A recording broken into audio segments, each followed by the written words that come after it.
But this time, it's not booth capturing. Constituency capturing has taken place. We indulged in mathematical extrapolation, which is an accepted principle. When we started breaking down state-wise, it became absolutely shocking. Out of 543, in 538 constituencies, votes counted and votes polled did not match. You're saying that because of the inflated figures, the ruling BJP-led NDA won additional seats. This means that a potential total of 79 seats in 15 states could have been secured by the NDA, including BJP, through this suspicious hike in vote. How did you arrive at these numbers? So this is the minimum. 79, according to us, is a very conservative estimate. It could be more. Governments come and go. Politicians come and go. We are talking about democracy, which should be permanent. Today, I have with me Mr. M.G. Devasahayam. Devasahayam is a former army officer and a former IAS officer and has worked as an administrator in the country for over 5 decades. He knows how the system functions and has also been involved in a movement to bring in more transparency in governance. Very recently, he worked on a report published by Vote for Democracy, which speaks about some shocking details regarding the 2024 general elections. Let's understand what the report says and its implications from Mr. Devasahayam. Thanks for joining me, Mr. Devasahayam, on this episode of Unbreak the News. Thank you very much. Mr. Devasahayam, before talking about the report, I want you to explain why this issue is so important. Because people will say, the dust has settled on the recently concluded Lok Sabha elections. A new government is in place. Now the budget has also been announced. Now why should we talk about the general elections that went by? What do you have to say to this? Government is only a creature of the people. Only a ritual has been gone through. Nothing has been done and dusted. Democracy continues. We are talking about democracy. Governments come and go. Politicians come and go. We are talking about democracy, which should be permanent. We are talking about democracy, which is under grave threat because of the people's greed and because of the greed capacity to maneuver and manipulate. That is why we have taken up this issue in a big way, and we have been doing it for quite some time now. It's nothing new. Only now things have come to a flashpoint. Actually, it has been building up ever since the machines were introduced. Electronic voting machines, which completely kill the concept of democracy itself. Now, earlier we had this paper ballot. 2004 was the first election where the entire country was under electronic voting machine. Then we had 2000, and 2009 itself the problem started. That was taken up by the present ruling party. Since they did not win the 2009 election, they took it up in a very big way, very systematic and scientific way. And they took it up and went before the Delhi High Court, Supreme Court, and then it went to the Election Commission. The Election Commission responded. The issue was that in the machine voting, we do not know what is happening. The voter does not know what is happening. There are certain fundamental principles in voting, in democracy, in voting, because voting is not an ordinary ritual. It is transfer of sovereignty. In a country like India, a democratic country, voter is a sovereign, and what voter should know her vote, whether it was cast as intended, recorded as cast, and counted as recorded. In paper ballot, that was possible. You could see it and be satisfied. In machine, it's only inside a machine. So before the elections, we have seen a lot of people talk about this. But why your report is important is this is for the first time actually post the elections. We are somewhat seeing probably some kind of a scientific examination of what really happened on the ground. See, this time we did numbers we did. I'll give you the distinction between 2019 went through the voting system. Very thorough with best international experts and national experts. And they declared that since the EVM VVPAT system as it is being done now does not have end-to-end verifiability, the one I said, end-to-end verifiability of the voter, they are unfit for democratic election. Yeah. So we gave a suggestion to the Election Commission. We gave the report to the Election Commission. We gave a suggestion. The doubt is about you are showing a slip for about 7 seconds. Most of the people don't even see the slip. Hmm. And even after seeing the slip, you don't know what is happening to the slip. So let the slip be given to the voter's hand. Let the voter put it in a box. And then, since you have introduced a slip, voter verifiable paper audit trail. Look at the words. Voter, second word is verifiable paper audit trail. Four elements. And all these, if the VVPAT has been properly implemented, there will be no problem at all. They brought in VVPAT, brought in a rule saying that the paper slip is more important than overrides the electronic thing, and refused to count the VVPAT slip. That was the fraud. Election Commission was indulging in open fraud, telling people it will take time. So what? They take 80 days to do the conduct election, and they want to finish up counting in 8 hours time. Time and again, we've seen that they have not been very transparent in how the election is being conducted. As you've said, it's very important to scrutinize the recent elections to determine if the electorate was deceived. So I want to talk about this particular line in this report. It says that has the 2024 mandate been stolen from the people? So on what basis are you saying this in this Vote for Democracy report? Good question, you see. So we have been requesting the Election Commission to have certain amount of transparency, certain amount of accountability, the end-to-end verifiability, but they rejected it. And they even went and misguided the Supreme Court. Told the Supreme Court, we have got manuals, we have got rituals, we have got this rule, that rule. None of the rule is being followed. And they said, no, everything is going on all right, but nothing is happening on the ground. So we said this time, let us go into the matter in little more detail for the people to understand. So the election process started. Now, then first, from opening itself, on the first day itself, the Election Commission started showing its true colors. They refused to reveal the total number of votes polled, which used to be done every year. I will tell you what happens when the polling starts. There are strict instructions, directions, and manuals where as soon as the polling starts at 7 o'clock or 8 o'clock in the morning, the presiding officers has to continuously report to the returning officer every 2 hours how many votes are polled. All this about, the mock poll not being clear is all bagwas. Because every 2 hours, a report is given by the presiding officer.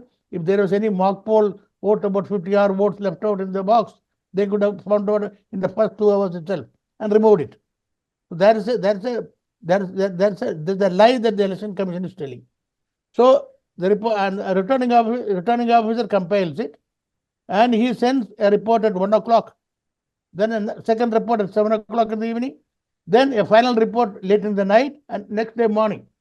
4 reports returning officer is sending. So what I am trying to say is, by evening or that particular day, by 8 o'clock or so, Election Commission has got their full tentative numbers.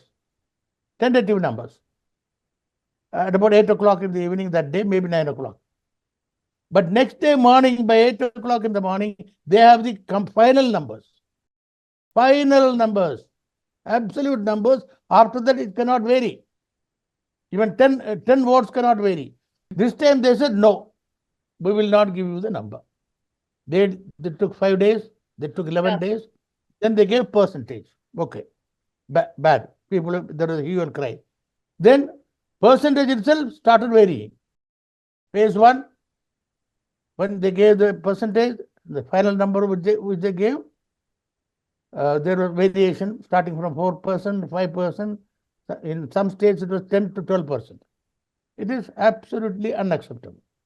So in any case, till the election was over, till the counting was over, Election Commission did not give the numbers of votes polled. So they only gave percentages. And this percentage also kept on increasing very sharply, state to state variation. They refused to give the Form 17C. So at the end of the day, the only thing is required, people must know what has been polled before you start counting what is counted. So there's huge suspicion between what was polled. Then counting started. First, second day itself, reports came. There was number of variation. Votes polled and votes counted did not match at all. In 538 constituencies, mind you, out of 543, in 538 constituencies, votes counted and votes polled did not match, ranging from 1 vote to 16,000 votes. That itself is a major flaw. When you say in 538 seats, it was not matched, what do you really, how did you arrive at this? Yeah, you see, the numbers given by the CEOs, chief electoral officers, constituency-wise votes polled and constituency-wise vote number. The number given by them, votes polled, and it was admitted by the election commission itself. We did not create it. These numbers that we are going to talk about now is the one we have created. We have worked on, but that number is given by the election commission. You just have to do the deduction. That's all. Yeah. So every 538 constituencies, the fundamental principle was gone. They used to say election EVM is foolproof, EVM will have no error, zero error, blah, blah, blah, blah. That was blasted. Your report, the report by Vote for Democracy has highlighted a significant discrepancy in the voting process, as you have been talking about this. According to your findings, you've said that there was a substantial increase. You've also just mentioned it in the absolute number of votes between the voter turnout figures reported at 7 to 8:45 p.m. and the final turnout figures provided by the Election Commission of India. In your report, you're mentioning that this has resulted in an increase amounting to nearly 5 crore votes. You've also said that this has happened earlier also in other elections, but the fluctuation at that time was about only 1% or so. Whereas this time, it seems it ranged from 3.2% to 6.32% on an average across all the 7-phase polls. And in some places, like in Andhra, you've said that it was 12.54%, and in Odisha, it was 12.48%. What do these figures mean in simple language? Can you explain what this really means to India's voters? This is the most important question. Let me deal with that in a bit of a detail. You see, since absolute numbers were not given, despite our repeated request, we indulged in mathematical extrapolation, which is an accepted principle. Okay. So percentage was given. When you get a percentage, you know the total number of votes, registered votes, the voter list is available, constituency-wise available, state-wise available, and full country-wise available. So we did the extrapolation. So we worked out first, the dedicated team, worked out number one, that first they gave 60%. If it is 60%, what is the total number of votes? Then they said 65%. What's the total number of votes? Then phase-wise, we started phase-wise. Phase-wise only, the average we talked about came throughout the country. It came to about 5% variation, which itself is very high. Then we broke it down state-wise.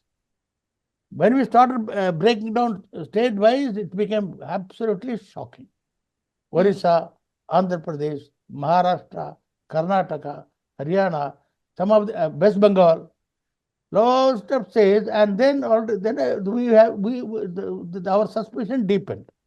Then I said, listen, we have to now tell the people of this country whether this election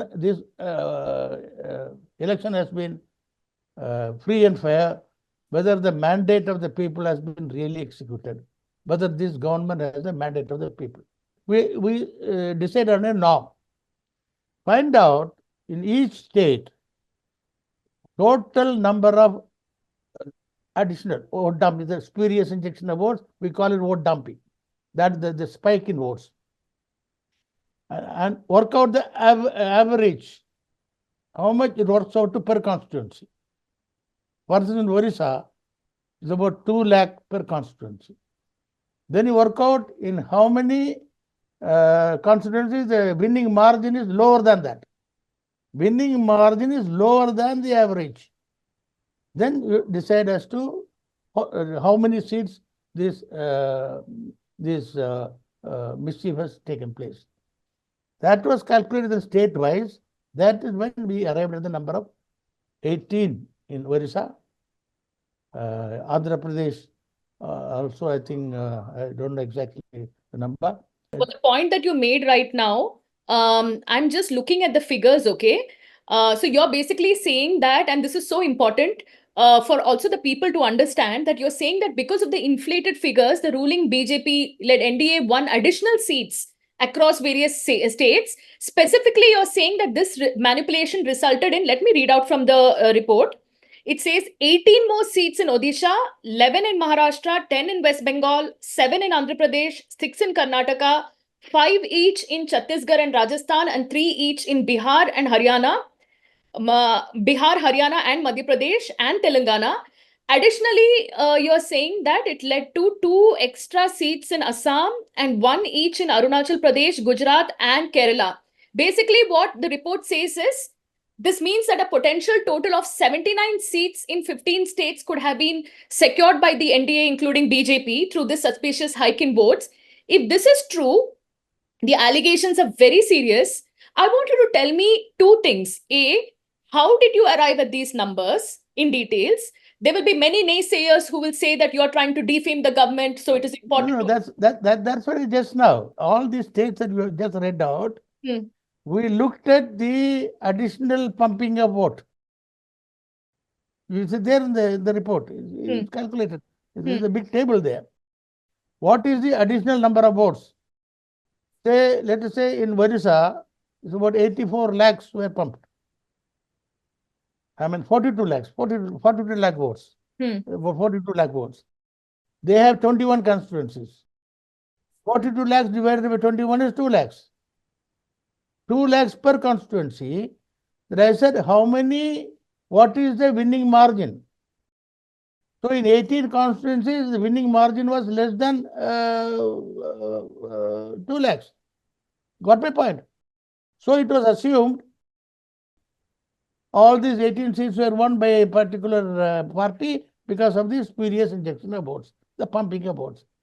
So first of all, the total number of additional votes pumped in, then how many per constituency works out to, then how many seats were won below that average.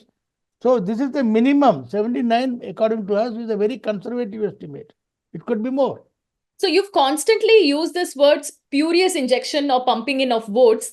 How can such pumping in of votes take place in an election? What do you mean by spurious injection of votes or pumping in of votes? Practically, how can an election commission of India led elections see this kind of a gross manipulation? How can this happen on the ground? Very good question. See, paper ballot, people like me of the earlier generation, we have conducted elections under paper ballot. We have voted under paper ballot. And I have not conducted elections under EVM, but I have voted under EVM. Under paper ballot, we can do this stuffing. It's called booth capturing and ballot stuffing. Because the bad practice used to be there. But it can be done only in hundreds, maybe 100, 200, 300. By the time you can be caught by your neck. Okay. Whereas in machine, you can do it in lakhs because nobody knows. No, you have no access to at all. Indian EVM system is completely, secretive. They refuse to give that the code, that access code is not released. Nothing is released. Everything is top secret, confined to 3, 4, 5 people of their own technical committee. Others have no access to, they refuse access to anybody. They never consulted any expert outside. So within the machine, if you want to talk any technical people, I am not a technical man, you can always indulge in manipulating of the machine. So what has happened in this case is, if there is an end-to-end verification, as I said earlier, if there is end-to-end verifiability, this spurious injection of vote is not possible. Because if you did it here, you can be caught there. The first election commission ensured going out of the way to ensure that there will be no end-to-end verifiability. Once it is ensured, there is no way of verifying. It's a very, very clumsy process. Counting, see, they have created such a situation. They take 80 days to conduct the electoral process. And the election counting is done in 8 hours' time. See, counting starts at 8 o'clock in the morning. By 10 o'clock, the whole media knows who is leading, who is down, blah, blah, blah, blah, blah. The hurry is done deliberately so that everything is pushed out and certificate is signed, election is announced. Once the results are announced, you have nothing, no other way to do except to go to the High Court and drag on and on and on and on forever. And there again, you have no access. Now, for instance, look at the intention of the Election Commission. This matter went before the Supreme Court, and 26th April they gave the judgment, dismissing that 100% counting of VVPAT. That was a big mistake by the Supreme Court. They had not understood the issue at all. They would easily solve the problem by giving a simple order, count the paper slips and re-verify it. Khatam. It would have been over in 1 day's time. Instead, they gave a very cumbersome order. They said, no, if you have any doubt in the microcontroller, the second and third candidates can apply for re-examination of the microcontroller. Administrative SOP was issued just 3 days before the counting, charging a very stiff fees, 40,000 rupees plus GST, coming to about 48,000 rupees per EVM, which is many people cannot afford. And then saying that within 7 days, we will have the SOP. Technical SOP is a technical matter. They did not. Till the date of counting, technical SOP was not issued. So hardly anybody applied it. Only 7 people applied. And that too without any hope. Then 45 days, 43 days later, they bring in the SOP. SOP is a meaningless SOP. Same, first level checking, second level checking, bagwas. So meaning thereby, even that limited scope was also the Election Commission prevented people from do this end-to-end verifiability.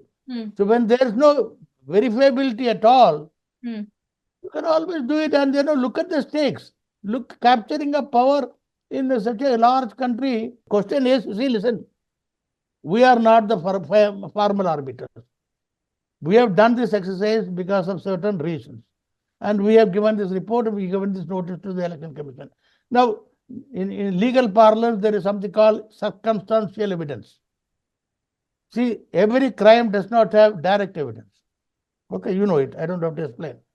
But circumstantial evidence point the needle of suspicion.